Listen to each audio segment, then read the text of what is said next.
টাকা দিয়ে ভোট কেনার অপপ্রয়াস চলছে। যারা সারাক্ষণ সততা, দুর্নীতির বিরুদ্ধে অবস্থান এবং ইনসাফের বয়ান তৈরি করেন, তারাই যদি নির্বাচনের মাঠে টাকা দিয়ে ভোট কেনার চেষ্টা করেন, তাহলে সেটি অত্যন্ত লজ্জাজনক।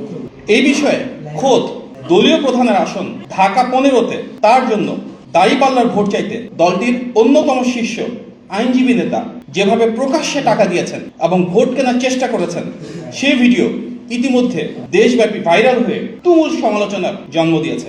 দুর্নীতির বিরুদ্ধে তথাকথিত অবস্থানকে পুঁজি করে যে দলটি নির্বাচনী প্রচারণা চালাচ্ছে, তারা সেই প্রচারণাতেই সাধারণ মানুষকে, এমনকি শিশুদেরও অর্থ দিয়ে প্রলুব্ধ করছেন, যা নির্বাচনী আচরণবিধির চরম লঙ্ঘন। এটি অত্যন্ত পীড়াদায়ক যে স্বয়ং ওই দলের দলীয় প্রধানের আসনে টাকা দিয়ে ভোট কেনার অপপ্রয়াস চলছে। তাহলে চিন্তা করুন, দেশব্যাপী দলটি কি করছে। নির্বাচনী আচরণবিধির এই লঙ্ঘন একাধারে জনবিচ্ছিন্নতা ও রাজনৈতিক দেউলিয়াত্বের প্রমাণ।